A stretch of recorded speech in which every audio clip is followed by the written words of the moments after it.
Hi friends, welcome to Krishna Monica's vlogs. మేము రీసెంట్గా మా ఇంటికి వెళ్ళాము. సో అక్కడ చక్కగా మేమైతే పల్లీ చెక్కి తయారు చేసుకున్నాము. కావాల్సిన ఇంగ్రీడియంట్స్ అన్ని తెచ్చేసుకొని పల్లీ చెక్కిని ఏ విధంగా తయారు చేసామనేది ఈరోజు నేను మీకు చూపించబోతున్నాను. ఫస్ట్ ఆఫ్ ఆల్ మనకు ఎన్నైతే పల్లీలు కావాలో అన్ని పల్లీలు తీసుకోవాలి. మేమైతే 2 కప్స్ పల్లీలు తీసుకున్నామండి. 2 కప్పుల పల్లీలు తీసుకుంటే మనకు 1.5 వచ్చేసి బెల్లం పడుతుంది. సో 2 కప్పుల పల్లీలని తీసుకొని స్టవ్ని లో ఫ్లేమ్లో పెట్టుకొని చక్కగా దోరగా వేయించుకోవాలండి. ఆ పల్లీలు అనేవి మనకి గోల్డెన్ కలర్లో ఉన్నాయి కదా ఇప్పుడు.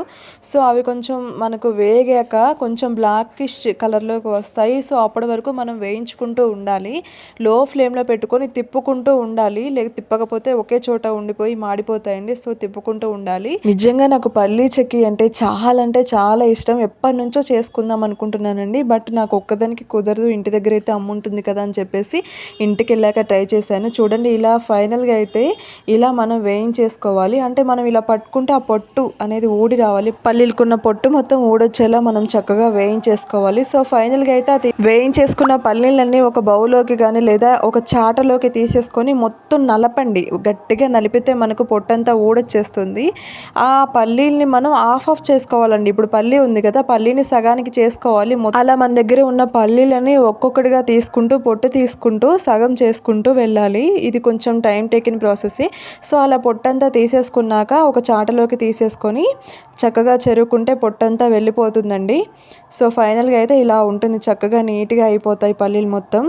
ఆ వేయించేసుకున్న పల్లీల్ని మనం సపరేట్గా తీసుకొని తినొచ్చు కూడా. సూపర్ అంటే సూపర్ టేస్ట్ ఉంటాయి. సో పల్లీ చెక్కి కావాల్సిన పల్లీలు అయితే రెడీ అయిపోయాయి. నెక్స్ట్ వచ్చేసి బెల్లం అండి. మనం 2 కప్పుల వరకు పల్లీలు తీసుకుంటే 1.5 కప్పు వరకు బెల్లం తీసుకోవాలి. మేము 2 కప్పులు పల్లీలు తీసుకున్నాం కాబట్టి 1.5 కప్పు వరకు బెల్లం అయితే ప్రిపేర్ చేసుకుంటున్నాము. సో మా అమ్మ అయితే ఇలా ఒక రాయి తెచ్చేసి బెల్లాన్ని మొత్తం నలగొట్టేసింది చక్కగా నీట్గా. సో ఆ తీసుకున్న బెల్లాన్ని మనం మళ్ళీ ఒక బౌల్ తీసుకొని స్టవ్ మీద లో ఫ్లేమ్లో చిన్నగా దోరగా దాన్ని కూడా తిప్పుకుంటూ బెల్లం పాకం వచ్చేలాగా మనం ప్రిపేర్ చేసుకోవాలండి. సో ఇలాగా మనం స్టవ్ని లో ఫ్లేమ్లో పెట్టుకొని ఇలా తిప్పుకుంటూ ఉంటే బెల్లం అనేది మనకు ముదురు పాకం రావాలండి. సో ఇలా అయితే మనకు బుడగలుగా వస్తుంది. సో అలా వచ్చినాక కూడా మనం ఆపకూడదు, ఇంకా దాన్ని తిప్పుతూనే ఉండాలి. ఎందుకంటే మనకు కావాల్సింది ముదురు పాకం అండి. లేత పాకం అయితే మనకు పల్లీ చెక్కి సరిగ్గా రాదు, బంకలుగా సాగిపోతుంది. మనకు కావాల్సింది ముదురు పాకం కాబట్టి ఇంకా మనం దాన్ని తిప్పుకుంటూనే ఉండాలి. మనకు ముదురు పాకం వచ్చేంత వరకు మనం దాన్ని తిప్పుకుంటూనే ఉండాలి. ముదురు పాకం మనకి ఎలా తెలుస్తుంది అంటే మనం సపరేట్గా ఒక చిన్న గిన్నెలో నీళ్ళు తీసుకొని అందులో ఈ బెల్లం పాకాన్ని వేసి చూడండి. సో ఆ బెల్లం పాకాన్ని మనం చేతితో చిన్నగా మెల్లగా పైకి తీస్తే చూడండి, నేను తీసి చూశాను. అక్కడ మనకు ఎలా ఉంది అంటే బంకలుగా సాగిపోతుంది కదా. సో అలా బంకలుగా సాగితే మనకు పల్లీ చెక్కి అనేది సరిగ్గా రాదండి. పాకం వేసినప్పుడు మనం పట్టుకుంటే గట్టిగా ఇలా అవ్వాలి. అది సపరేట్గా నీళ్ళల్లో వేస్తే టింగ్ మన సౌండ్ వస్తుంది రాయిలాగా. సో అలా మనకు పాకం ఉన్నప్పుడే పల్లీ చెక్కి అనేది కరెక్ట్గా వస్తుందండి. అంటే కరకరలాడుతూ మంచిగా వస్తుంది. ఇలా బంకలుగా సాగితే మనకు టేస్ట్ అనిపించదు. సో ఇలా మనకు ముదురు పాకం వచ్చింది అనుకున్నప్పుడు లాస్ట్లో నేనైతే కొంచెం నెయ్యి వేశాను. యాలకుల పొడి ఉంటే యాలకుల పొడి కూడా వేసుకోవచ్చు. సో మా ఇంట్లో లేదు కాబట్టి నేను నెయ్యి ఒక్కటే వేశానండి. యాలకుల పొడి వేస్తే ఇంకా టేస్ట్ వస్తుంది. ఆ తర్వాత మనం ముందుగానే ప్రిపేర్ చేసుకున్నటువంటి పల్లీలు ఉన్నాయి కదా, ఆఫ్ తీసిన పల్లీలు, అవి కూడా మెల్లగా వేసుకుంటూ తిప్పుకుంటూ ఉండాలి. అలా తిప్పకపోతే ఒకే చోట మొత్తం పేరుకుపోతుందండి. సో అలా తిప్పుకుంటూ ఉండాలి. ఆ తర్వాత ఇంట్లో ఉన్న ఏదైనా ఒక కవర్ తీసుకోండి. ఆ కవర్ని రెండుగా చీల్చండి. రెండుగా చీల్చి ఒకవైపు చక్కగా మొత్తం అంటేలాగా నూనె రాసుకోవాలి.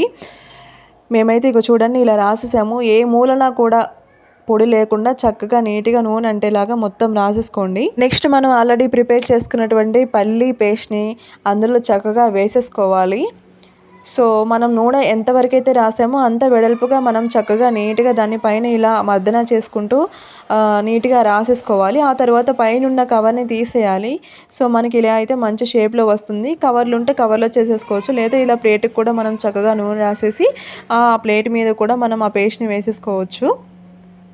సో అలా వేసేసుకొని దాని మీద ఇంకొక కవర్ పెట్టుకొని చక్కగా నీట్గా వత్తుకుంటే మనకు అనేది ఒక షేప్ అనేది వస్తుంది. చూడండి, మేమైతే ఇలా ప్రిపేర్ చేసాము ఫైనల్గా అయితే. సో కవర్ పెట్టేసుకొని కవర్ మీద ఒక గ్లాస్తో మంచిగా ఒక షేప్ వచ్చేలాగా రుద్దుతూ ఉన్నాము. సో మనం వేడి మీద ఉన్నప్పుడే ఈ ప్రాసెస్ అంతా చేసుకోవాలి. చల్లారిపోతే మళ్ళీ అది గట్టిగా అయిపోయి మనకు మంచిగా రాదండి. సో వేడి మీద ఉన్నప్పుడే మనం ఏం చేసుకున్నా వేడి మీద ఉన్నప్పుడే చేసేసుకోవాలి. సో ఫైనల్గా అయితే ముందుగా మనం పెట్టేసుకున్నటువంటి పల్లీ చెక్కీని చక్కగా ఒక చాక్ తీసుకొని పీసెస్ లాగా చేసుకుంటే టేస్టీ పల్లీ చెక్కీ అనేది రెడీ అయిపోతుంది. సో ఇది మన వీడియో. ప్లీజ్ లైక్ చేయండి, సబ్స్క్రైబ్ చేయండి.